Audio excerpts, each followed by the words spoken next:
Hello, everybody, and welcome back again to these income tax sessions. पिछले कुछ दिनों में ज़्यादा कुछ बात नहीं हो पाई सब्जेक्ट पे, लेकिन एक ज़रूरी टॉपिक जो छूटा हुआ था, आज मैं उस पर आपसे बात करना चाहता हूँ। और ये टॉपिक है रेजिडेंस एंड टैक्स लायबिलिटी, निवास स्थान और कर दायित्व। इस चीज पे मैं आज आपसे बात करूंगा। और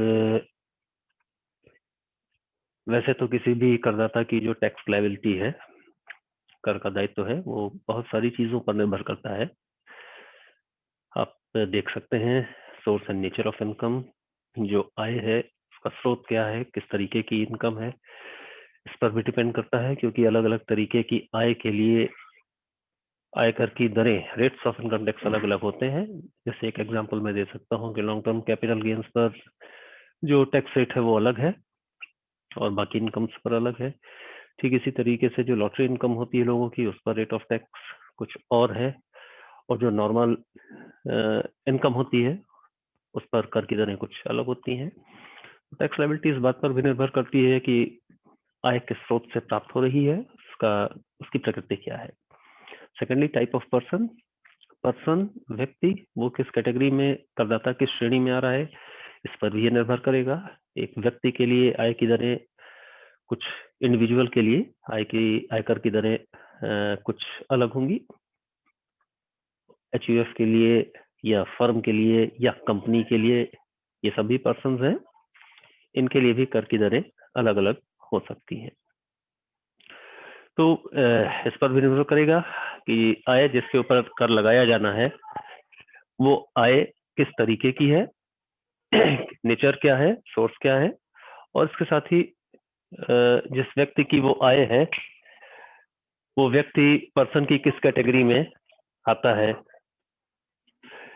और तीसरी और एक सबसे महत्वपूर्ण चीज जिस पर आज हम लोग बात करने जा रहे हैं वो है residential status of the assessee, यानी जो करदाता है, जो भी पर्सन है, चाहे वो इंडिविजुअल हो, चाहे एचयूएफ हो, चाहे फर्म हो, उसका निवास स्थान या उसकी निवासी स्थिति क्या है। क्योंकि उसके निवास स्थान के आधार पर ही फाइनली इस बात का निर्धारण होता है कि उसकी कौन कौन सी आय कर के दायरे में आएगी और कौन सी आय कर के दायरे से बाहर होगी।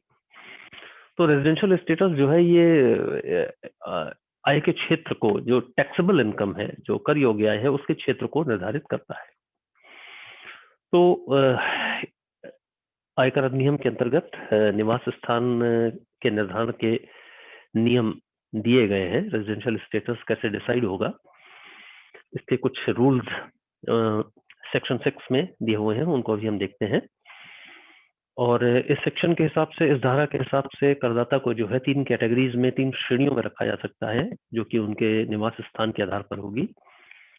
एक तो रेजिडेंट, जिसको हम ऑर्डिनरली रेजिडेंट कहते हैं। दूसरा है नॉट ऑर्डिनरली रेजिडेंट।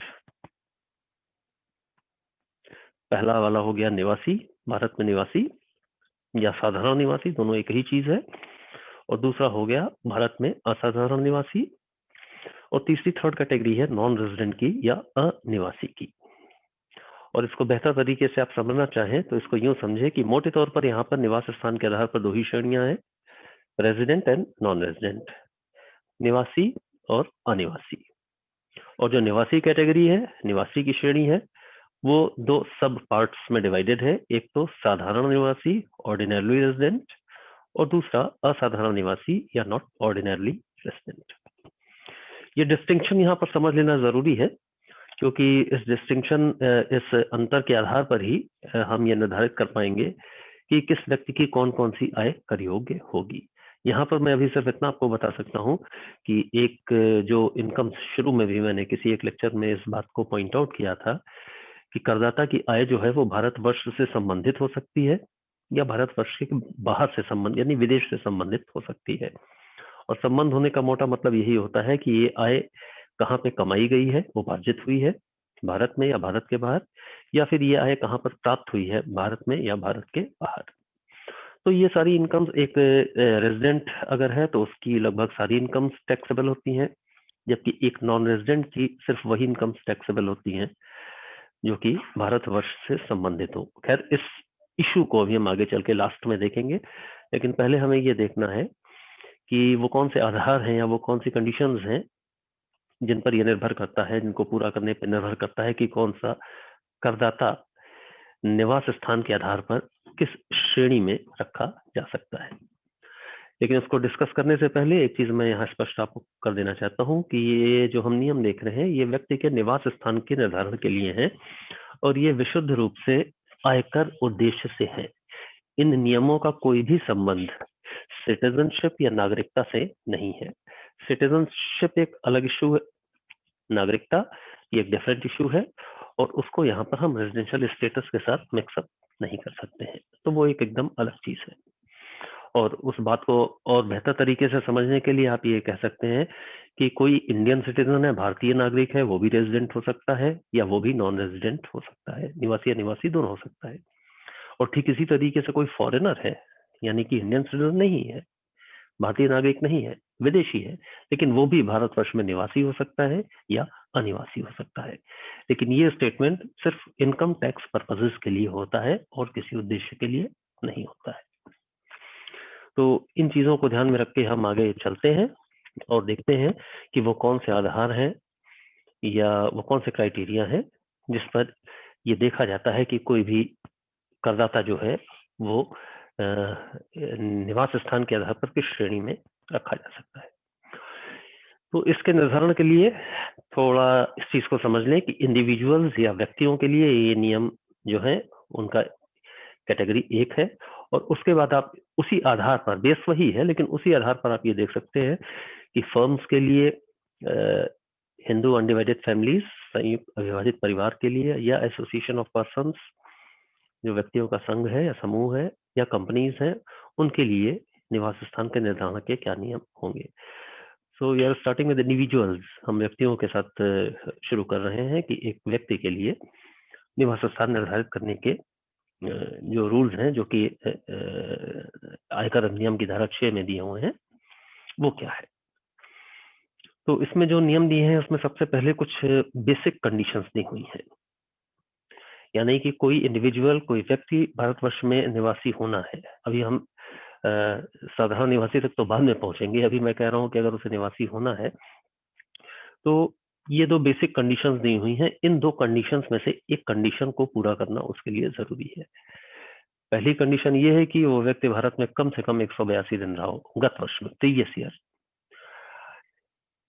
यहीं पे ये चीज स्पष्ट हो जानी चाहिए कि ये जो व्यक्तियों के, किसी भी व्यक्ति के निवास स्थान का निर्धारण होता है, ये किसी विशेष गत वर्ष के संबंध में ही होता है। तो किसी गत वर्ष में एक व्यक्ति जो है निवासी हो सकता है, और हो सकता है कि भारत में अगर वो कम दिन रहा या बहुत कम दिन रहा या नहीं भी रहा, तो हो सकता है अगले वर्ष वो अनिवासी भी हो जाए। तो व्यक्ति की निवासी स्थिति प्रतिवर्ष बदल भी सकती है, और ये शुद्ध रूप से इस बात पर निर्भर करता है कि वो भारत में कितने दिन रहा है। ये एक इंडिविजुअल के कंटेक्स्ट में है। तो जो बेसिक कंडीशन है उसमें पहली कंडीशन है कि वो व्यक्ति गत वर्ष में कम से कम 182 दिन भारत में रहा हो, कंडीशन नंबर 1। सेकंड कंडीशन, और या कि वो व्यक्ति गत वर्ष में तो 60 दिन भारत में रहा, 60 डेज, और गत वर्ष के ठीक पहले के जो 4 साल थे, 4 years prior to previous year, उनमें कुल मिलाकर 365 यानी 365 दिन भारत में रहा। यानी एक तरीके से हम लास्ट 5 years को ले रहे हैं, जिसमें कोई प्रीवियस ईयर जिसके लिए कि हम ये निर्धारण कर रहे हैं कि व्यक्ति क्या है, उसमें 60 दिन भारत में रहा, और उसके ठीक पहले के 4 सालों में वो कुल मिलाकर 365 दिन भारत में रहा। तो ये एक सेट ऑफ कंडीशंस है, बेसिक कंडीशंस की। तो इन दो में से एक शर्त पूरी करनी जरूरी है, तभी वो व्यक्ति रेजिडेंट की कैटेगरी, अभी हम ऑर्डिनरी रेजिडेंट नहीं, रेजिडेंट की कैटेगरी में आ सकता है। और either of these conditions has to be fulfilled। और इसमें यहाँ पर थोड़ा सा एक एक्सेप्शंस भी है, या एक्सप्लेनेशन कह लीजिए उसका है, कि कुछ पर्टिकुलर कंडीशंस है जहां पर सेकंड कंडीशन, ये जो दूसरी वाली है, इसका कोई मतलब नहीं रह जाता है। और उन दशाओं में, उन कंडीशंस में उस व्यक्ति को निवासी होने के लिए भारत में 182 दिन गत वर्ष में कम से कम रहना जरूरी हो जाता है, और दूसरी वाली 60 दिन और 365 दिन वाली कंडीशन जो है वो यहाँ पर बेमतलब हो जाती है। तो कौन सी ऐसी कंडीशन या सर्कमस्टांसेस हैं, कौन से ऐसी सिचुएशंस हैं, उनको आप दे सकते हैं। ये एक्सेप्शंस के रूप में यहाँ पर आपके सामने है कि ऐसा व्यक्ति, इंडिविजुअल, जो कि भारत का नागरिक है, इंडियन सिटीजन है, साथ ही वो किसी शिप के क्रू मेंबर का पार्ट है, किसी समुद्री जहाज जो बेड़े होते हैं वो भी इंडियन होने चाहिए, उसका सदस्य है, क्रू मेंबर है, और इस हैसियत से वो विदेश जा रहा है या एम्प्लॉयमेंट के लिए विदेश जाता है। यानी इंडियन सिटीजन और वो किसी इंडियन शिप का क्रू मेंबर है, या वो एम्प्लॉयमेंट के लिए अगर फॉरेन जा रहा है तो उसको रेजिडेंट डिक्लेयर होने के लिए जरूरी है कि वो ये पहली कंडीशन पूरी करे कि भारत में कम से कम 182 दिन प्रीवियस ईयर में रहा हो। सेकंड कंडीशन उसके लिए बेमतलब है, सेकंड कंडीशन का कोई उसके लिए मतलब नहीं है। तो निवासी तभी माना जाएगा जो गत वर्ष में भारत में 182 दिन या उससे अधिक रहा हो। तो ये एक स्पेसिफिक सिचुएशन है, Indian citizen plus two member of Indian ship और गोइंग अब्रॉड फॉर एम्प्लॉयमेंट, रोजगार के लिए विदेश जाना। ये ऐसे लोगों के लिए है जो कि आप देख सकते हैं इंडियन सिटीजन है और अपने रोजगार के सिलसिले में विदेश जा रहे हैं, रहने के लिए, घूमने फिरने के लिए नहीं जाते हैं, रोजगार के सिलसिले में जा रहे हैं। तो वो तभी निवासी होंगे, वो तभी रेजिडेंट होंगे जब वो गत वर्ष में भारत में कम से कम 182 दिन रहे हों, बाकी चीजों का उनके लिए कोई मतलब नहीं होगा। एंड ठीक इसी पैटर्न पे कोई इंडियन सिटीजन, भारतीय नागरिक है जो कि सामान्य रूप से बाहर ही रह रहा है लगातार, और गत वर्ष में वो भारत में आ रहा है, और या फिर पर्सन ऑफ इंडियन ओरिजिन है, तो वो फॉरेन नेशनल, विदेशी है, लेकिन इंडियन ओरिजिन या भारतीय मूल का व्यक्ति है और गत वर्ष में वो इंडिया में आ रहा है, तो उसे भी निवासी या रेजिडेंट डिक्लेयर होने के लिए अगेन वही पहली वाली कंडीशन पूरी करनी जरूरी है। वो सेकंड कंडीशन उसका ऐसे व्यक्ति के संदर्भ में कोई महत्व नहीं रह जाता है जो कि भारतीय मूल का है या भारतीय नागरिक भी है लेकिन भारत के बाहर ही रहा है और गत वर्ष में भारत में वो आ रहा है। तो उसको ऐसे दोनों ये जो एक्सेप्शंस आप देख रहे हैं अपनी स्क्रीन पे, इन दोनों एक्सेप्शंस पे ये जरूरी हो जाता है। इन दोनों एक्सेप्शंस के लिए बेसिक कंडीशन जो पहली वाली है, 182 दिन कम से कम भारत में रहना, 182 डेज स्टे इन इंडिया, वही मैटर करती है, और सेकंड वाली कंडीशन वहां पर गैर जरूरी हो जाती है या वो महत्वहीन हो जाती है, उसका कोई मतलब नहीं रह जाता है।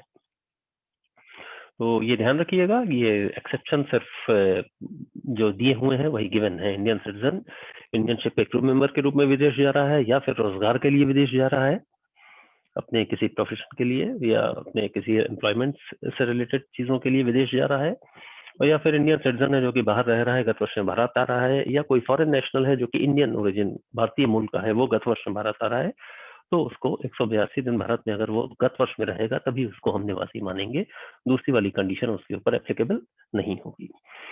इसमें एक भारतीय मूल शब्द आ रहा है, टेक्निकली इसका भी मतलब यहाँ पर समझ लीजिए कि पर्सन ऑफ इंडियन ओरिजिन उसको आप मानते हैं जिसके पेरेंट्स, माँ बाप या फिर ग्रैंड पेरेंट्स, दादा दादी अविभाजित भारत, यानी जो डिवीजन हुआ है इंडिया का, भारत पाकिस्तान का 47 में, उसके पहले भारत में उसके पेरेंट्स या ग्रैंड पेरेंट्स अगर भारत में पैदा हुए हैं तो ऐसे व्यक्ति को भारतीय मूल का या इंडियन ओरिजिन को माना जाता है।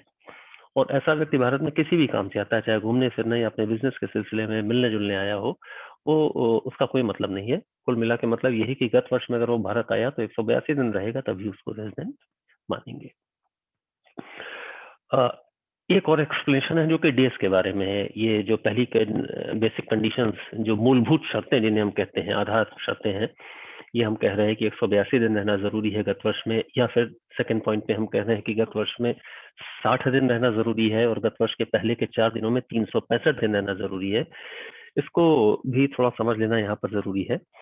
ये जो डेज है, जो पीरियड है, चाहे 182 दिन हो, 365 या 60 दिन हो, ये लगातार होने जरूरी नहीं है। ऐसा नहीं है कि एक स्ट्रेच में लगातार वो 182 दिन भारत में रहा या लगातार 365 दिन या लगातार 60 दिन भारत में रहा। वो टुकड़े टुकड़े में भारत आ सकता है, बीच में वापस भी आ सकता है, विदेश फिर आ सकता है, कई बार आ जा सकता है, लेकिन कुल मिला के ये जिस भी कंडीशन में जहां 182 दिन है, कुल मिला के 182 दिन होने चाहिए, या फिर जहां पर दूसरी वाली कंडीशन में 60 दिन या 365 दिन है, वहां पर कुल मिलाकर 60 या 365 दिन होने चाहिए। तो ये कंडीशन थोड़ी इसको यहाँ समझ लेना जरूरी है। और हाँ, एक चीज और है यहाँ पर कि ये जो डेज काउंट करते हैं हम, इसमें the day of arrival in India and the day of departure from India, Bharat में जिस दिन वो आएगा और भारत जिस दिन छोड़ के जाएगा, ये दोनों दिन स्टे पीरियड में काउंट होंगे, भारत में निवास के रूप में काउंट होंगे। यानी जिस दिन वो जा रहा है भारत से, वो भी काउंट होगा 182 दिन में, और जिस दिन वो भारत आएगा वो भी 182 दिन में काउंट होगा, या 365 में या 60 में काउंट होगा।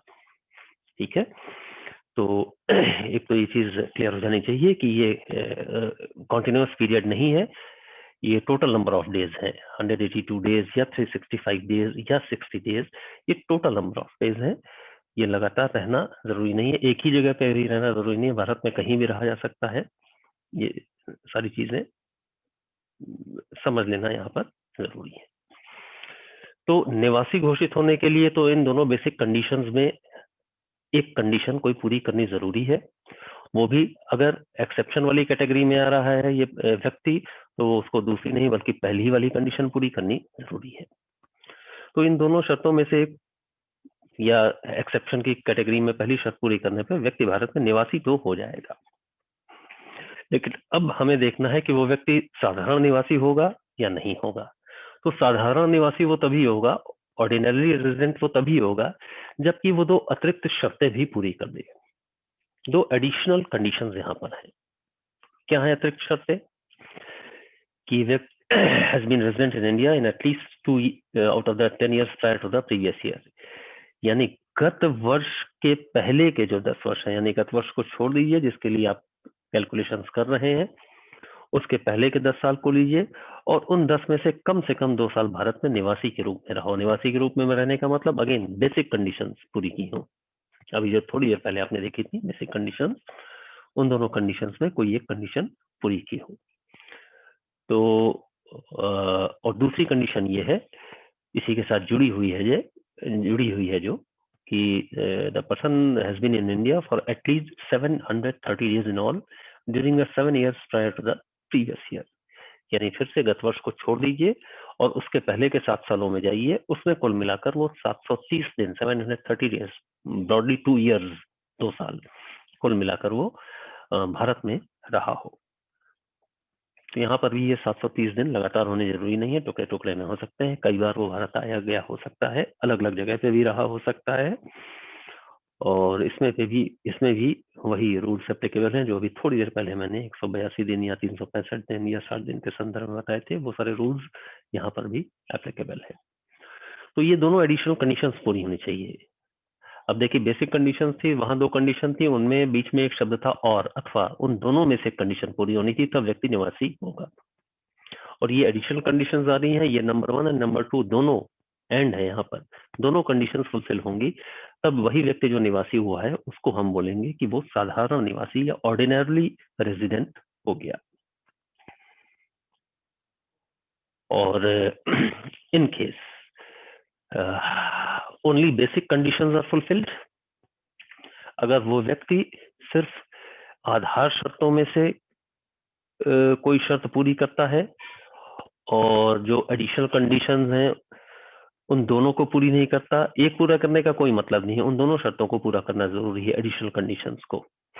तो अगर वो व्यक्ति बेसिक कंडीशन तो पूरी कर दे रहा है लेकिन एडिशनल कंडीशंस पूरी नहीं कर पा रहा है, तो निवासी तो हो गया लेकिन साधारण नहीं होगा बल्कि असाधारण निवासी, यानी नॉट ऑर्डिनरली रेजिडेंट होगा वो। और अगर यही व्यक्ति जो आधार शर्तें हैं, बेसिक कंडीशंस हैं, उन्हीं को पूरा नहीं कर पाता, अतिरिक्त शर्तें तो बहुत बात की बात है, अगर वो बेसिक कंडीशंस को ही पूरा नहीं कर पा रहा है, दोनों में से किसी एक को भी नहीं पूरा कर पा रहा है, तो ऐसा व्यक्ति जो है वो भारत में अनिवासी माना जाएगा।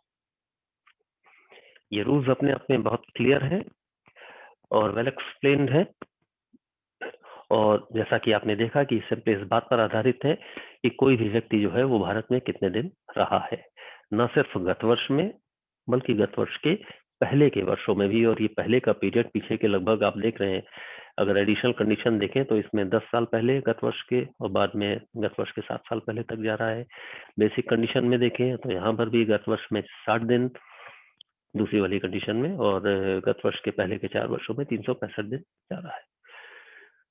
तो एक इंडिविजुअल, एक व्यक्ति, उसका निवास स्थान शुद्ध रूप से इस बात से निर्धारित हो रहा है कि वो भारत से पिछले गत वर्ष में कितने दिन रहा और गत वर्ष के पूर्व के वर्षों में कितने दिन रहा है, और इस आधार पर ही उसके निवास स्थान का निर्धारण हो रहा है कि वो रेजिडेंट भी हो सकता है या नॉन रेजिडेंट हो सकता है, और अगर रेजिडेंट है तो उसमें भी वो ऑर्डिनरी रेजिडेंट हो सकता है या नॉट ऑर्डिनरी रेजिडेंट हो सकता है।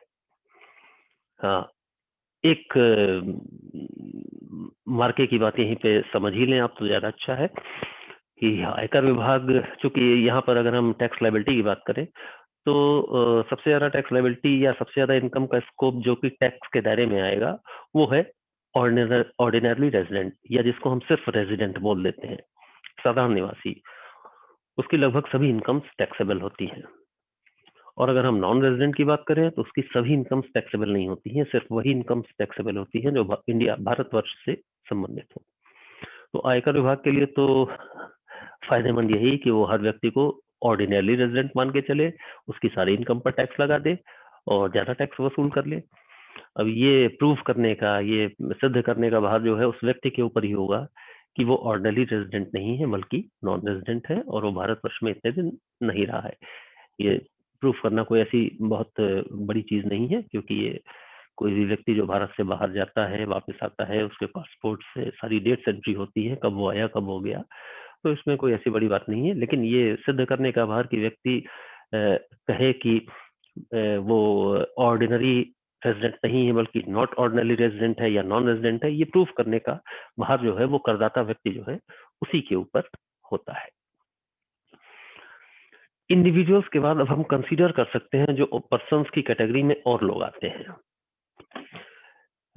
वैसे आपका कोर्स बीकॉम सेकेंड ईयर के लेवल पे जो कन्फाइंड है वो assessment of individuals, HUF and firms and association of persons इनसे रिलेटेड है। अगर हम इनकी बात करें कि ये निवासी अनिवासी कैसे होंगे, तो इसमें भी यहाँ पर भी रूल्स बहुत क्लियर है।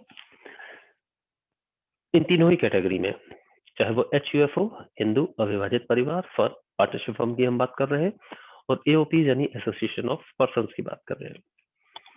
यहाँ पर ये व्यक्तियों की तीनों श्रेणी रेजिडेंट की कैटेगरी में आएगी या नॉन रेजिडेंट की कैटेगरी में आएगी, ये प्योरली इस बात पर निर्भर करता है कि इन जो संस्था कह लें आप, या ये जो एंटिटीज हैं, ये जो फॉर्म्स हैं बिजनेस के, इनका कंट्रोल और मैनेजमेंट वो कहाँ पर स्थित है प्रीवियस ईयर में। We are talking about a specific previous year. अगर प्रीवियस ईयर में HUF का, फर्म का, ये एसोसिएशन ऑफ पर्सन्स का कंट्रोल और मैनेजमेंट जो है वो पूरी तरीके से या पार्टली भी कह सकते हैं वो भारतवर्ष में स्थित रहा है, तो इनको हम रेजिडेंट मानेंगे, चाहे वो HUF हो, चाहे फर्म हो, चाहे एसोसिएशन ऑफ पर्सन्स हो। तो इनका मैनेजमेंट, कंट्रोल, नियंत्रण और प्रबंध, इनके जो भी मामले हैं बिजनेस से रिलेटेड, रनिंग से रिलेटेड, इनको कंट्रोल करने से रिलेटेड, तो कंट्रोल और मैनेजमेंट का चाहे पूरी तरीके से चाहे आंशिक रूप से भारतवर्ष में गत वर्ष में स्थित रहा है, तो इनको हम रेजिडेंट मानेंगे। और फर्म और एसोसिएशन ऑफ पर्सन्स तो नॉट, और अब यहाँ पर रेजिडेंट में भी अभी इंडिविजुअल में आपने देखा था कि दो कैटेगरी है, नॉट ऑर्डिनरली एंड ऑर्डिनरली, लेकिन यहाँ पर थोड़ा सा फर्क है। यहाँ पर एक फर्म या एक एसोसिएशन ऑफ पर्सन जो है वो नॉट ऑर्डिनरली रेजिडेंट नहीं हो सकते हैं, they can be either resident और नॉन रेजिडेंट। यही चीज कंपनी के साथ भी है, company can be either resident और नॉन रेजिडेंट। लेकिन HUF के साथ सिचुएशन थोड़ी सी अलग है। HUF रेजिडेंट होने के साथ साथ ऑर्डिनरली रेजिडेंट भी हो सकता है। हिंदू अविभाजित परिवार जो है वो साधारण निवासी हो सकता है। कब? जब इस परिवार का कर्ता, हर HUF में एक कर्ता होता है, मुखिया होता है, तो अगर उस हिंदू अविभाजित परिवार या HUF का कर्ता जो है वो दोनों जो एडिशनल कंडीशन अभी आपने देखी थी कि गत वर्ष के पहले के 10 वर्षों में कम से कम 2 वर्ष निवासी के रूप में रहा हो और गत वर्ष के पहले के 7 वर्षों में कुल मिलाकर 730 दिन भारत में रहा हो, अगर ये दोनों एडिशनल कंडीशंस कर्ता पूरी कर देता है तो इस HUF को, इस हिंदू अविभाजित परिवार को ऑर्डिनरली रेजिडेंट माना जा सकता है। और अगर कर्ता ये शर्तें पूरी नहीं करता है तो ये HUF या हिंदू अविभाजित परिवार जो है वो असाधारण निवासी, निवासी तो माना जाएगा लेकिन असाधारण निवासी माना जाएगा। लेकिन ये सुविधा कह लें आप, या ये क्लॉज कह लें, ये प्रोविजन कह लें, ये फर्म्स और एओपीज के लिए नहीं है। फर्म्स और एओपीज जो हैं वो या तो रेजिडेंट होंगे मैनेजमेंट कंट्रोल के बेसिस पे, और या फिर नॉन रेजिडेंट होंगे। आप देख सकते हैं कि if control and management of affairs is situated Holi outside India during the relevant previous year, तो चाहे HUF हो, चाहे फर्म हो, चाहे एओपी हो, ये तीनों ही नॉन रेजिडेंट हो जाएंगे।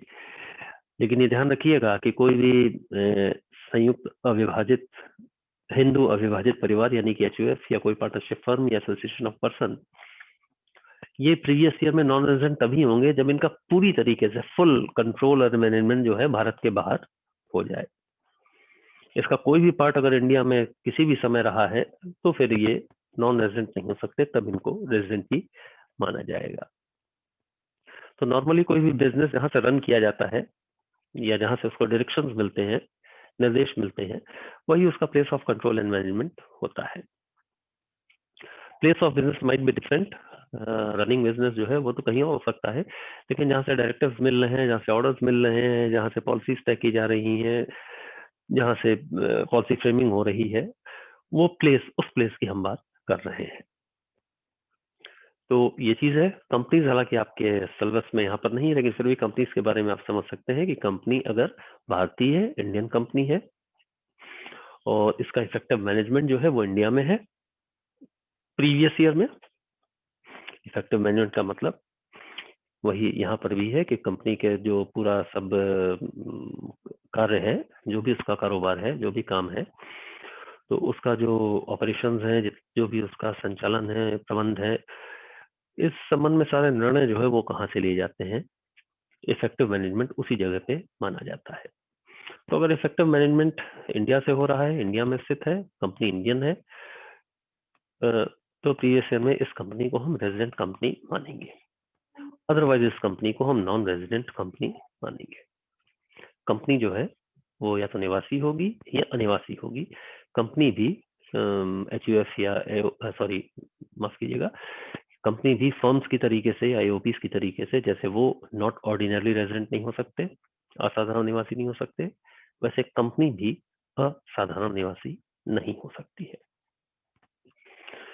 तो ग्रॉसली ये रूल्स हैं जो कि सिंपली ये गवर्न करते हैं कि किसी भी इंडिविजुअल का या HUF का या फर्म का या एओपी का रेजिडेंशियल स्टेटस क्या होगा, रेजिडेंस उसका कैसे निर्धारित होगा, इस बात को निर्धारित करते हैं। अब एक बार ये डिसाइड हो जाता है कि कोई भी एसएससी चाहे इंडिविजुअल हो चाहे फर्म हो, कोई भी एसएससी जो है वो रेजिडेंट है या नॉन रेजिडेंट, अगर रेजिडेंट है तो ऑर्डिनरी रेजिडेंट है या नॉट ऑर्डिनरी रेजिडेंट है, ये डिसाइड हो जाता है। तब ये देखा जा सकता है कि उसकी आय में या टैक्स लगाने के पर्पज से उसकी जो आय का निर्धारण करना है, टोटल इनकम को हमें कंसीडर करना है, उस इनकम में कौन कौन सी इनकम्स शामिल की जा सकती है। अब यहाँ पर वही बात आ जाती है जो मैंने शुरू में कहा था, जिसके लिए मैंने कहा था उसको हम लोग आगे चल के देखेंगे कि इनकम्स जो हैं वो दो तरीके की हो सकती हैं, भारतवर्ष से संबंधित भी हो सकती हैं, या हो सकता है कि वो भारतवर्ष से संबंधित ना हो, विदेशों से संबंधित हो। तो यहाँ पर रेजिडेंशियल स्टेटस जब डिसाइड हो गया तो उसके बेसिस पे इनकम का ये जो एक डिस्टिंक्शन है वो यहाँ पर महत्वपूर्ण हो जाता है, क्योंकि रेजिडेंशियल स्टेटस ये डिसाइड कर रहा है कि कौन सी इनकम किसके लिए टैक्सेबल होगी। फॉर एग्जाम्पल अगर हम रेजिडेंट को लें, और रेजिडेंट में भी जो पहली कैटेगरी है ऑर्डिनरी रेजिडेंट, निवासी या साधारण निवासी को लें, तो इसके लिए कौन कौन सी आय कर योग्य होंगी गत वर्ष में।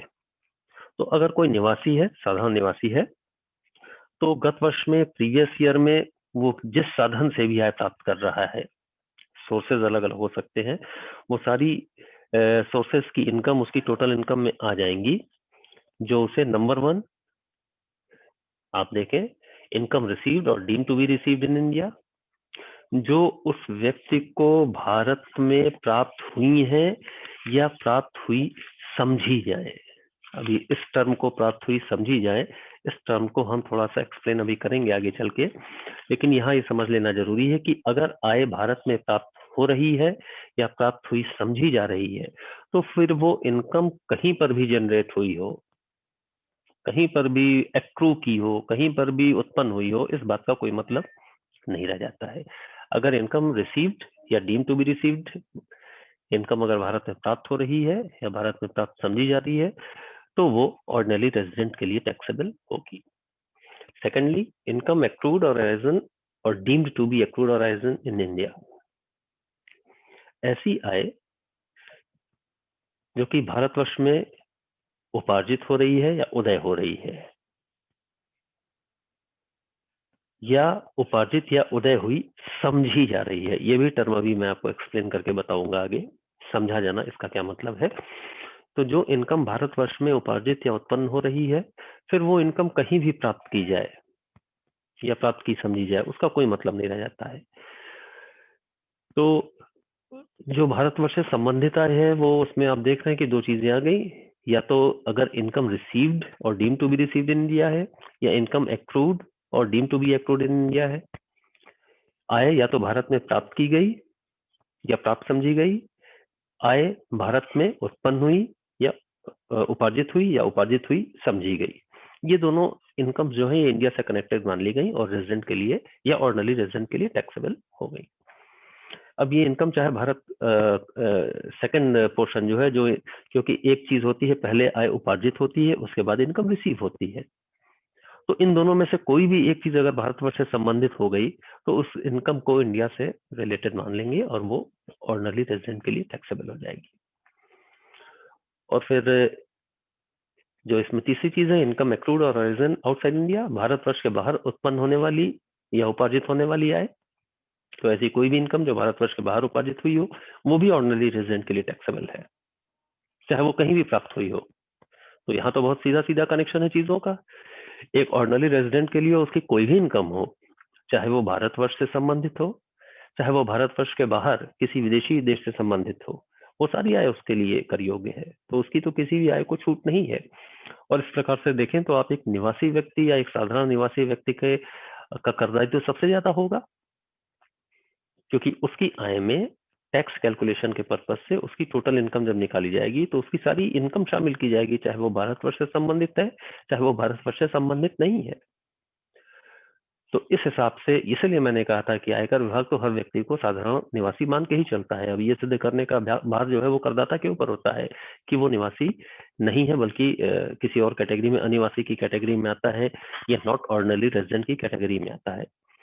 और मेरे ख्याल से शायद अब कुछ चीजें आपके दिमाग में यहाँ फ्लैश भी कर रही होंगी कि बहुत से बड़े बड़े नाम जो है वो क्यों अनिवासी हो जाते हैं, या अपने आप को क्यों अनिवासी घोषित करवा लेते हैं, ताकि उनकी टैक्स लायबिलिटी कुछ कम हो सके। तो रेजिडेंट या ऑर्डिनरी रेजिडेंट, उसकी टैक्सेबल इनकम का स्कोप देखिए ये इतना है, या दूसरे शब्दों में कहें, उसकी कोई भी इनकम हो, एनी इनकम, पूरे विश्व में कहीं भी उससे आय प्राप्त हो रही हो, चाहे भारत में या भारत के बाहर, उस सारी आय पर वो कर देगा। तो हम दूसरी कैटेगरी पे आते हैं, नॉट ऑर्डिनरी रेजिडेंट। तो इसके लिए भी अगर आप देखें तो पहली दो चीजें तो वही हैं। अगर income, if the income is received और deem to be received in India, आय या तो भारत में प्राप्त हुई या प्राप्त हुई समझी गई, वो टैक्सेबल होगी। इनकम एक्रूड और अराइजन और डीम टू बी एक्रूड और अराइजन इन इंडिया, आय या भारत में उपार्जित हो रही, उत्पन्न हो रही है, या भारत में उपार्जित या उत्पन्न हुई समझी जा रही है, वो टैक्सेबल हो। यही चीज पिछले उसमें भी थी, रेजिडेंट में भी थी, ऑर्डिनरी रेजिडेंट में भी थी, फर्स्ट टू आइटम्स इन, और यही चीज नॉट ऑर्डिनरी रेजिडेंट में है। दोनों इनकम उसके लिए टैक्सेबल है। ये दोनों इनकम भारत से संबंधित है, they are related to India, they are connected to India, hence they are taxable for not ordinary resident as well. लेकिन पिछले वाले में जो भारतवर्ष के बाहर की इनकम टैक्सेबल थी रेजिडेंट या ऑर्डिनरी रेजिडेंट की कैटेगरी में, वो नॉट ऑर्डिनरी रेजिडेंट की कैटेगरी में जब आ रहे हैं, तो तीसरा पॉइंट आप देख रहे हैं कि यहाँ पर वो इनकम जो भारत के बाहर एक्रू हो रही है, राइज हो रही है, वो टैक्सेबल तो है, लेकिन सारी इनकम नहीं, only that income which is coming from a business controlled और प्रोफेशनल सेटअप इन इंडिया। यानी ऐसा प्रोफेशनल सेटअप जो कि इंडिया में है, या ऐसा बिजनेस जो कि भारत से कंट्रोल हो रहा है और उससे आय विदेशों में प्राप्त हो रही है, वो विदेशी आय नॉट ऑर्डिनरली रेजिडेंट के लिए टैक्सेबल होगी। तो अगर डिस्टिंक्शन की हम बात करें, मैं पिछली स्लाइड पे जा रहा हूँ, रेजिडेंट के लिए तो सारी इनकम टैक्सेबल है, भारत से संबंधित भी और जो भारत से संबंधित नहीं है वो भी। नॉट ऑर्डिनरी रेजिडेंट के लिए भारत से संबंधित सारी आय तो टैक्सेबल है ही, लेकिन जो आय भारत से संबंधित नहीं है वो सारी की सारी आय टैक्सेबल नहीं हो सकती उसकी। उसमें से सिर्फ वही इनकम जो है उसकी टैक्सेबल हो सकती है जो कि ऐसे बिजनेस से आ रही हो जो कि भारत से नियंत्रित होता है, या ऐसे प्रोफेशन से आ रही है जो कि भारतवर्ष में स्थापित किया गया है। तो इसकी आय का क्षेत्र थोड़ा कम हो गया। और अगर हम नॉन रेजिडेंट पे चले जाएं तब ये डिस्टिंक्शन और क्लियर हो जाएगा। आप देखिए, एक नॉन रेजिडेंट या अनिवासी की कुल आय में शामिल की जाने वाली जो आइटम्स हैं, जो इनकम्स हैं, वो सिर्फ दो हैं, और वो दोनों ऐसी हैं जो इंडिया से रिलेटेड हैं, भारतवर्ष से संबंधित है। इनकम रिसीव्ड और deemed to be received in India, income accrued, arisen और डीम्ड टू बी एक्रूड और अराइजन इन इंडिया। भारत में प्राप्त होने वाली या प्राप्त समझी गई आय, भारत में उपार्जित होने वाली या उपार्जित समझी गई आय। विदेशी आय का यहाँ कोई मतलब नहीं रह जाता है। एक नॉन रेजिडेंट अगर विदेश से आय कमा रहा है, विदेश में प्राप्त कर रहा है, तो उस पर भारत में टैक्स नहीं लगेगा। तो मेरे ख्याल से तस्वीर काफी साफ हो गई होगी आपके सामने। जो इनकम भारत से संबंधित है, रिसीव्ड या deemed to be received, accrued और deemed to be accrued in India, ये इनकम तो तीनों ही कैटेगरी में टैक्सेबल है, चाहे वो ऑर्डिनरी रेजिडेंट हो, चाहे नॉट ऑर्डिनरी रेजिडेंट हो, चाहे नॉन रेजिडेंट। तो any income which is related to India is taxable for all categories of residents. और बच कौन सी गई? वो इनकम जो कि विदेशी है, विदेश में कमाई गई आय, विदेश में प्राप्त की गई आय। तो ऐसी आय ऑर्डिनरी रेजिडेंट के लिए तो टैक्सेबल है, लेकिन नॉन रेजिडेंट के लिए टैक्सेबल नहीं है। और बीच में एक कैटेगरी बच गई नॉट ऑर्डिनरी रेजिडेंट की, तो उसके लिए विदेशी आय टैक्सेबल तो है, लेकिन सारी विदेशी आय नहीं, सिर्फ वही विदेशी आय जिसका कुछ संबंध भारत से है, जो कि भारत से कंट्रोल होने वाले बिजनेस से आ रही है या भारत में सेटअप किए हुए किसी प्रोफेशन के थ्रू आ रही है, वही इनकम यहाँ पर टैक्सेबल है। तो अगर स्कोप ऑफ टोटल इनकम आप देखें तो वो रेजिडेंट के लिए सबसे ज्यादा है, यानी इसकी टैक्स लायबिलिटी भी ज्यादा होगी। ऑर्डिनरी रेजिडेंट के लिए उससे थोड़ा सा कम है, इनकी टैक्स लायबिलिटी उससे थोड़ी कम हो सकती है। और नॉन रेजिडेंट के लिए ये स्कोप सबसे कम हो जा रहा है, यानी इसकी इनकम जो शामिल की जाएंगी वो सबसे कम हो जा रही है, क्योंकि विदेशी आय यहाँ पर शामिल नहीं की जाती है। तो अब शायद वो स्टेटमेंट आपके दिमाग में बहुत स्पष्ट हो गया होगा कि क्यों एक करदाता को इनकम टैक्स डिपार्टमेंट जो है रेजिडेंट ही मानना चाहता है। अगर रेजिडेंट मानेगा तो उसकी सारी इनकम टैक्सेबल होंगी, हेंस टैक्स लायबिलिटी ज्यादा होगी, गवर्नमेंट के लिए टैक्स रेवेन्यू ज्यादा होगी। हाँ, अगर वो व्यक्ति जो है रेजिडेंट की कैटेगरी में नहीं आता है, वो भारत में इतने दिन रहा ही नहीं है, तो वो व्यक्ति इस बात को सिद्ध कर देगा कि वो निवासी नहीं बल्कि अनिवासी है, और उस हिसाब से अपनी विदेशी आय को वो उस पर वो भारतवर्ष में टैक्स नहीं देगा, तब उसका टैक्स लायबिलिटी उसकी टैक्स लायबिलिटी कम हो जाएगी। तो ये निवास स्थान या उससे संबंधित नियम हैं जिनको कि आपको ध्यान में रखना जरूरी है। अब एक चीज खाली यहाँ बच गई जो मैं आपको यहाँ समझाना चाहता हूँ, इनकम रिसीव्ड या डीम टू बी रिसीव्ड और इनकम एक्रूड और डीम टू बी एक्रूड, इसको थोड़ा सा यहाँ समझ लेना जरूरी है। हालांकि आप इन सब बातों से वाकिफ हैं, बस एक समझने वाली बात है। इनकम रिसीव्ड, रिसीव करने का मतलब ये है first time of receipt for the first time. कोई भी इनकम जो सबसे पहली बार जो प्राप्त होती है, वही यहाँ पर इनकम रिसीव्ड का मतलब है। अगर आय प्राप्त एक बार कर ली गई, उसके बाद कहीं बाद में कहीं और भेज दी गई, तो इस भेजने का यहाँ कोई मतलब नहीं होता है। तो अगर मैं कहूँ कि एक व्यक्ति जो विदेश में काम कर रहा है, जॉब कर रहा है, उसको सैलरी मिली जो कि वहां उसके खाते में उसने रिसीव आ गई, यानी उसने प्राप्त कर ली, उसके बाद अगर वो उस आय को भारत भेज देता है, तो ये इनकम जो है ये भारत में प्राप्त नहीं मानी जाएगी। It would not be deem to be received in India. क्यों? बिकॉज वो पहली बार रिसीव्ड हो चुकी है वहीं पे, बाद में तो ये जो भेजा गया ये तो यूटिलाइजेशन ऑफ इनकम है।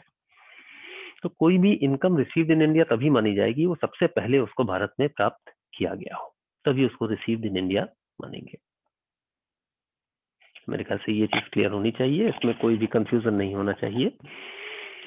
और रिसीव का मतलब फर्स्ट टाइम रिसीट से है, पहली बार प्राप्ति से है, और उसके सब्सिक्वेंट यूज क्या होता है या ट्रीटमेंट क्या होता है उस इनकम का, उसको यहाँ पर हम ध्यान में नहीं रख सकते हैं.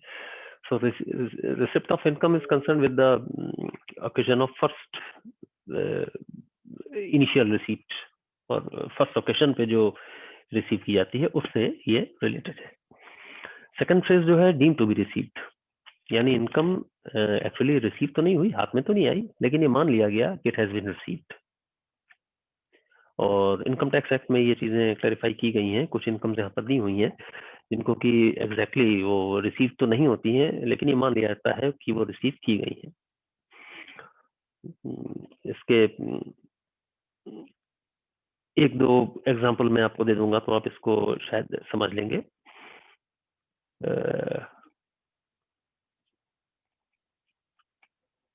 एक एम्प्लॉयर अपने एम्प्लॉय को सैलरी देता है, तो थोड़ी देर के लिए मान ले कि उस व्यक्ति की सैलरी पूरे महीने की 50,000 बनती है, और एम्प्लॉयर जो है उस व्यक्ति के provident fund, recognised provident fund हम कह लें, एक तरीके से मान्यता प्राप्त जो प्रोविडेंट फंड है, उसके लिए भी पैसे काटता है, यानी वो एम्प्लॉय जो है उस फंड का मेंबर है.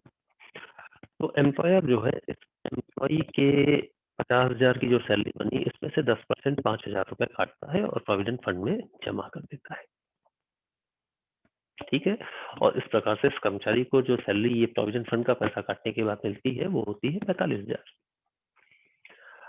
अब ये जो 5,000 उसको नहीं मिले, एक्चुअल तो रिसीट है नहीं, लेकिन डीम्ड टू बी रिसीव्ड, प्राप्त समझे माने गए हैं, तो उसकी कुल आय जो है वो 45,000 ना होकर 50,000 मानी जाएगी. उसके प्रोविडेंट फंड में ये 5,000 जमा हो गए, ये भी एक तरीके की इनकम है. उस प्रोविडेंट फंड पे जो इंटरेस्ट लगेगा वो भी इंटरेस्ट उसको मिला तो नहीं, हाथ में तो नहीं आया, लेकिन वो इंटरेस्ट भी उसका एक deem to be received income मानी जाती है. तो वर्चुअली ये वो इनकम है जो इनका नेचर व्यक्ति के लिए इनकम का होता है, लेकिन वो उस व्यक्ति के हाथ में नहीं आती हैं, बल्कि जिस यूज में उनको जाना है उस यूज में एट सोर्स चली जाती है. इसका एक और बहुत बढ़िया एग्जांपल हो सकता है टैक्स डिडक्शन एट सोर्स, उद्गम स्थान पर कर की कटौती. टीवी आप सब लोग बहुत देखते होंगे, केबीसी जैसी चीजें या लॉटरी या प्राइस जैसी चीजें. अगर किसी व्यक्ति को 1 लाख या 1 करोड़ का, मान ले ज्यादा रेलेवेंट है, 1 करोड़ का इनाम मिलता है, कैश प्राइज मिलता है, तो उसको ये 1 करोड़ पूरे नहीं दिए जाते हैं. यहाँ पर टैक्स डिडक्शन एट सोर्स, उसके जो रूल्स हैं उसके तहत इस पर टैक्स की कटौती की जाती है. टैक्स जो भी आता है 30% प्लस सेस जो है उसकी कटौती, शुल्क उसकी कटौती की जाती है, और उसके बाद जो शुद्ध रकम बचती है वो उस लॉटरी को या उस जो भी कंटेस्ट है, जीतने वाले कंटेस्टेंट को वो रकम दी जाती है. तो इस हिसाब से हम देखें तो एक 1 करोड़ जीतने वाले को जो मिलता है वो 1 करोड़ नहीं मिलता है, बल्कि टैक्स काटने के बाद लगभग मान लें कि 31-32 लाख या जो भी 30-35 लाख, जो भी 10% सरचार्ज है वो भी सरचार्ज भी जुड़ जाता है, तो लगभग 34-35 लाख हो जाएगा. वो काटने के बाद 66 लाख रुपया उसको मिलता है कंटेस्टेंट को. तो हम ये नहीं कह सकते उसकी इनकम 66 लाख है, नो, उसकी इनकम 1 करोड़ मानी जाएगी. इनकम 1 करोड़ होगी, टैक्स उस पर लगेगा, और जो भी टैक्स आएगा उस पर ये मान लिया जाएगा कि उसमें से वो जो 34 लाख कटे हैं वो काट के पहले ही से टैक्स के रूप में डिपॉजिट कर दिए गए हैं, और उसका क्रेडिट इस व्यक्ति को मिल जाएगा. कोई एम्प्लॉयर है वो अपने एम्प्लॉय से सैलरी पाता है, सैलरी के लिए भी टैक्स डिडक्शन एट सोर्स के रूल्स हैं कि ये एम्प्लॉय की सैलरी अगर एक सर्टेन लिमिट से ज्यादा है, उस पर टैक्स आ रहा है, तो एम्प्लॉयर की रिस्पॉन्सिबिलिटी है कि एम्प्लॉय की सैलरी में से टैक्स काटे और सरकार के खाते में जमा कर दे. तो अगर एम्प्लॉय को 1 लाख रुपए महीने की सैलरी मिल रही है, एम्प्लॉयर ने उसमें से 10,000 रुपए उस महीने टैक्स, इनकम टैक्स का काट लिया, काट के सरकार के खाते में जमा कर दिया, और एम्प्लॉय को 90,000 रुपए दे दिए. तो एम्प्लॉय की सैलरी जब वो अपनी टोटल इनकम कैलकुलेट करेगा तो एक महीने की सैलरी 90,000 नहीं मानी जाएगी, बल्कि 1 लाख रुपए मानी जाएगी. 90,000 तो उसने रिसीव की है, लेकिन डीम टू बी रिसीव्ड 90,000 नहीं, बल्कि पूरी पूरी 1 लाख. और ऐसा नहीं कि उसको 2 बार टैक्स देना पड़ेगा, वो 1 लाख रुपए पर टैक्स कैलकुलेट करेगा, साल भर की इनकम निकालेगा, टैक्स कैलकुलेट करेगा, और जो 10,000 रुपए महीने में काटे गए थे, 1 महीने में या 2 महीने में या हर महीने में काटे गए थे, ये सारा टैक्स उसकी तरफ से सरकार को दिया हुआ माना जाएगा, और इसका क्रेडिट उसको मिलेगा. तो ये वो इनकम्स हैं जो कि मानी जाती हैं, they are not actually received but deem to be received. दूसरी चीज है आय का उपार्जित होना, accrual of income, arising of income. तो आय के उपार्जित होने का मतलब है कि आय को प्राप्त करने का अधिकार मिल गया। कोई काम था, वो काम पूरा हुआ, उस काम को पूरा करने के बाद काम करने वाले को as per terms of agreement आय को प्राप्त करने का अधिकार हो गया। एक एम्प्लॉई है, अपने एम्प्लॉयर के यहाँ काम कर रहा है, 30 दिन या 31 दिन जैसे भी दिन महीने में हो उतने दिन वो काम कर लेता है, तो उसका एक महीने का वेतन उत्पन्न हो जाता है, उपार्जित हो जाता है, एक्रू कर जाता है, accrual of salary, arising of salary. तो एक तरीके से उस व्यक्ति का अधिकार हो जाता है कि एक महीने का वेतन वो प्राप्त कर सकता है। तो एक्रूअल या अराइजिंग का मतलब आय को प्राप्त करने का अधिकार उत्पन्न होने से है। इनकम रिसीव तो नहीं हुई लेकिन एक्रू हो गई। अप्रैल के महीने भर एम्प्लॉय ने काम किया, अप्रैल जहां खत्म हुआ उसका एक महीने का वेतन ड्यू हो गया, जिसको टेक्निकली हम कहते हैं वो एक्रूअल हो गया, एक महीने का वेतन। अब वो वेतन उसको हो सकता है मिल भी जाए, अप्रैल के लास्ट में मिल जाए, अप्रैल खत्म होने के बाद पहली मई को मिल जाए, या हो सकता है और देर से मिले, रिसीप्ट बाद में हो सकती है, लेकिन एक्रूअल जो है वो पहले हो गया। So this is accrual of income. और इसी के साथ जुड़ा हुआ जो दूसरा टर्म है डीम्ड टू एक्रू और डीम्ड टू बी अराइजन, उसको भी अगर देखें तो ये फ्रेज सेकंड वाला जो है ये बेसिकली इंडिया से कनेक्टेड है कि कुछ इनकम जो है वो भारत में ही उपार्जित या भारत में ही उत्पन्न हुई मानी जाती है। इनकम टैक्स एक्ट में भी सेक्शन 9 सब सेक्शन 1 में ये चीजें दी हुई हैं कि कौन सी इनकम जो है वो भारत में उत्पन्न मानी जाती है। एक एग्जांपल जो रेलेवेंट आपके समझ में तुरंत आ जाएगा, कोई गवर्नमेंट एम्प्लॉई है, सरकार का कर्मचारी है, भारत का नागरिक ऑब्वियसली है, इंडियन सिटीजन है, और वो विदेश में सेवा कर रहा है। इंडियन सिटीजन सरकारी सेवा में है, भारत के बाहर सर्विस कर रहा है, ऑब्वियसली गवर्नमेंट ने उसको भेजा होगा और गवर्नमेंट उसको सैलरी दे रही है। ये व्यक्ति विदेश में है, लगातार विदेश में है, इसको वहां वेतन जो मिल रहा है वो वेतन उसको वहीं प्राप्त होता है, लेकिन it is deem to be accrued in India. क्यों? क्योंकि गवर्नमेंट ऑफ इंडिया इसको पे कर रही है। इसी तरीके से एक इंडियन कंपनी जो है वो अपने डिविडेंड डिक्लेयर करती है, उसका पेमेंट करती है। तो ये डिविडेंड भले ही वो भारत के बाहर वो पे कर रही हो, लेकिन इंडियन कंपनी है इसलिए वो डिविडेंड माना जाएगा कि it is deem to be accrued in India, ये भारत में उपार्जित माना जाएगा। कोई भी सैलरी जो कि इंडिया में अर्न की जा रही है, अगर वो रिसीव भारत के बाहर की जाती है, हार्डली मैटर्स, वो deem to be accrued in India हो जाती है। तो इसी तरीके से मोस्टली गवर्नमेंट पेमेंट्स खास तौर से आप देखें कि गवर्नमेंट जो इंटरेस्ट पे करती है, ठीक है, तो गवर्नमेंट जो भी इंटरेस्ट पे करती है वो ये मान लिया जाता है कि ये पाने वाले के लिए ऑब्वियसली ये इंटरेस्ट इनकम है, तो उसकी ये इनकम जो है वो मान लिया जाता है कि भारतवर्ष में उपार्जित हो रही है, it's deem to be accrued in India, भले ही इस इंटरेस्ट को भारत के बाहर पा रहा हो। गवर्नमेंट कोई रॉयल्टी दे रही है, फीस दे रही है टेक्निकल सर्विसेज के लिए, कुछ भी दे रही है, तो ये सब भारतवर्ष में ही उपार्जित मान ली जाती है। सर्टेन एक्सेप्शन है यहाँ, लेकिन आप अपनी बुक्स कंसल्ट करेंगे बहुत छोटे मोटे एक्सेप्शन यहाँ आपको मिल जाएंगे। तो लेकिन ये सारी चीजें यहाँ पर आपको क्लियरली मिल जाएंगी। तो थोड़ा आपके लिए समझ लेना जरूरी है कि कौन सी इनकम्स ऐसी हैं जो कि रिसिप्ट में तो कोई दिक्कत नहीं है, income receipt first time receipt से मतलब है हमारा कि वो रिसीव कहाँ पे हो रही है, इंडिया में या बाहर, उससे मतलब है। लेकिन एक्रूवल और या राइजिंग जो है, इसको आप थोड़ा सा अपनी बुक्स भी कंसल्ट करेंगे, देखेंगे और समझेंगे संक्षेप में। इस माध्यम के अपने लिमिटेशंस, अपनी सीमाएं हैं, जितना मैं समझा सकता था मैंने कोशिश की आपको समझाने की। लेकिन ये ध्यान रखिएगा कि इनकम टैक्स आप पढ़ रहे हैं और एक अच्छी किताब आपके सामने होनी चाहिए, और अगर ये किताब आपके पास होगी, आपके सामने होगी, इसको आप कंसल्ट करेंगे, तभी मेरी कही हुई बातें शायद आप ज्यादा अच्छी तरीके से समझ पाएंगे। तो आज के लिए इतना ही। होपफुली आपको इस सेशन को अटेंड करने का कुछ ना कुछ लाभ मिला होगा, कुछ चीजें आपके लिए क्लियर हो गई होंगी, और होपफुली बहुत जल्दी मैं कुछ नई चीजों के साथ आपके साथ कनेक्ट करूंगा जल्दी ही। तब तक आप अपने ई कंटेंट्स को देखते रहिए, और ई पाठशाला पे भी आप जाके ये ई कंटेंट्स देख सकते हैं, या स्टेट पोर्टल है हायर एजुकेशन का, उस पे जाके आप उस पे भी आपके खाली इनकम टैक्स के नहीं, सारे सब्जेक्ट के जो हैं आपको कंटेंट्स पीडीएफ फॉर्म में या लेक्चर फॉर्म में, किसी भी फॉर्म में, या पावर प्रेजेंटेशन के फॉर्म में, पावर पॉइंट प्रेजेंटेशन के फॉर्म में मिल सकते हैं। आप उससे बेनिफिट हो सकते हैं। और अलग अलग कई टीचर्स हैं, उनके द्वारा अपलोड किए गए मटेरियल्स हैं, उनसे भी आप बेनिफिट हो सकते हैं। आपको एक ही सब्जेक्ट के बारे में कई एंगल से जानकारी मिल सकती है। तो आप अपने आप को भी इससे अपडेट करते रहें। और बहुत आइडियल सिचुएशन तो नहीं, आइडियल वे ऑफ टीचिंग तो ये नहीं है, लेकिन फिर भी इस क्राइसिस पीरियड में जितना मैनेज कर सकते हैं आप कोशिश करें कि ऑनलाइन अपने कंटेंट से अपने टीचर से जुड़े रहें, और जो भी चीजें उनके द्वारा दी जा रही हैं आपको उसका लाभ उठाने की कोशिश करें। Thank you.